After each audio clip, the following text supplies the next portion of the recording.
Now, Bruce, just look right into the camera lens right here and tell us your name, your age, and where you were born. My last name is Lee, Bruce Lee. I was born in San Francisco in 1940. I'm 24 right now. And you worked in motion pictures in Hong Kong? Yes, since I was around 6 years old. And when did you leave Hong Kong? 1959, when I was 18. I see. Now look over to me, Bruce, as we talk. I understand you just had a baby boy? Yeah. And you've lost a little sleep over it, have you? 3 nights. And tell the crew what time they shoot the pictures in Hong Kong. Well, it's mostly in the morning because it's kind of noisy in Hong Kong, you know, around 3 million people there. And so every time when they have picture, it's mostly, say, around 12 a.m. to 5 a.m. in the morning. I see. They'd love that there. And you went to college in the United States? Yes. And what did you study? Philosophy. I see. Now, you told me earlier today that karate and jiu-jitsu are not the most powerful of the best forms of Oriental fighting. What is the most powerful of the best form? Well, it's bad to say the best, but in my opinion, I think Kung Fu is pretty good. Would you tell us a little bit about Kung Fu? Well, Kung Fu is originated in China. It is the ancestor of karate and jiu-jitsu. It's more of a complete system, and it's more fluid. By that I mean it's more flowing. There is continuity in movement instead of one movement, two movement, and then stop. Would you look right into the camera lens and explain the principle of the glass of water as it applies to Kung Fu? Well, Kung Fu, the best example would be a glass of water. Why? Because water is the softest substance in the world, but yet it can penetrate the hardest rock or anything, granite, you name it. Water also is insubstantial. By that I mean you cannot grasp hold of it. You cannot punch it and hurt it. So every Kung Fu man is trying to do that, to be soft like water and flexible and adapt itself to the opponent. I see. What's the difference between a Kung Fu punch and a karate punch? Well, a karate punch is like an iron bar, whang. A Kung Fu punch is like an iron chain with an iron ball attached to the end, and it go whang, and it hurt inside. Okay. Now we're going to cut, and in just a second we'll have you stand up and show us some Kung Fu and some movements in Kung Fu. Okay. Cut. Got it. Okay. Test X2, take 1. Speed. Now look directly into the camera, Bruce. Directly at it.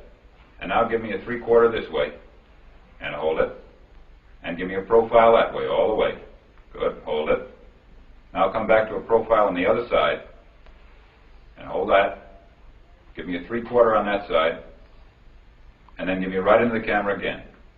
All right. Now the camera will pull back.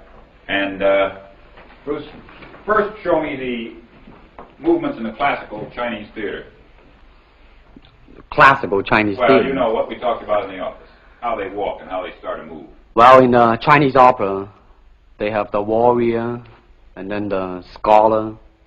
The way the warrior walk will be something like this. Walking this way, straight, come out, bend, straight, and then walk out again. An ordinary scholar would be just like a female, a weakling, 90 pounds in Child Atlas. You'll be just walking, you know, like a girl, real, shoulder up and everything. So by the way they walk, you can immediately tell who they Right, what character they represent. Now, show us some Kung Fu movements. Well, it is hard to show it alone, but I will try to do my best. All right, maybe one of the fellows will walk in. You want to walk Yeah, in? it would be... Go ahead. Go ahead. Go ahead. Come on, lady. Okay. Yeah. Although accidents do happen, but, you know...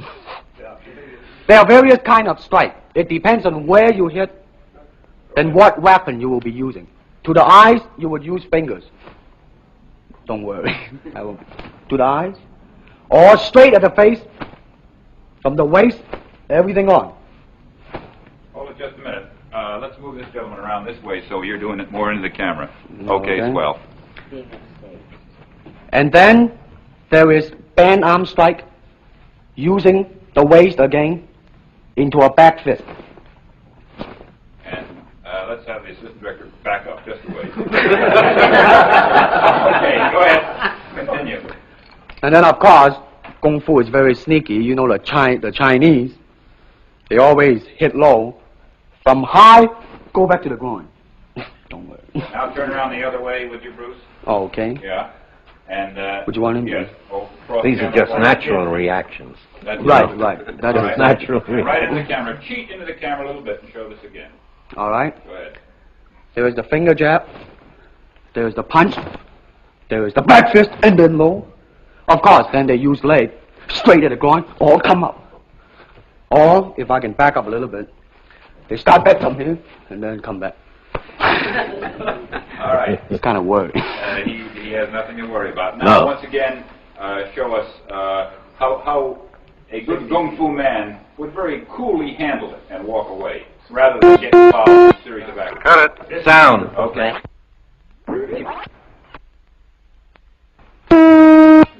Test X2, take 2.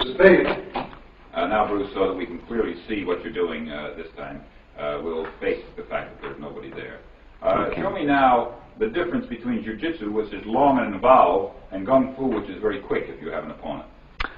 All right, for instance, you will read it in the book, in a magazine and everything, that when somebody grabs you, you will first do this, and then this, and then thousands of steps before you do a single thing. Of course, these kind of magazine would teach you to be feared by your enemies and admired by your friends and everything. See?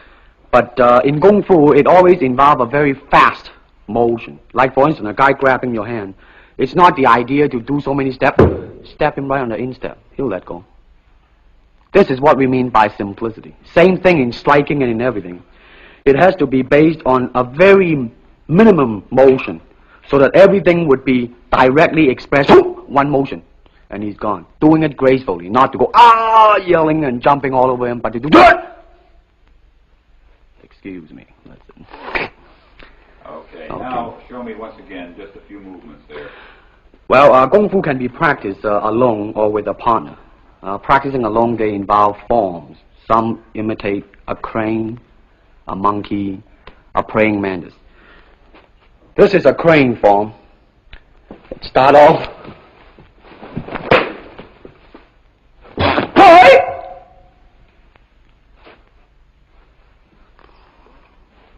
This is one of the movement involved.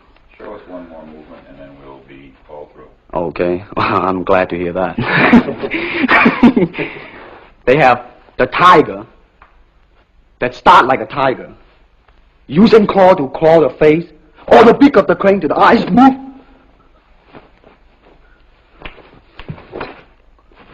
This is some of the movement involved. Thank you very much. Thank you very much.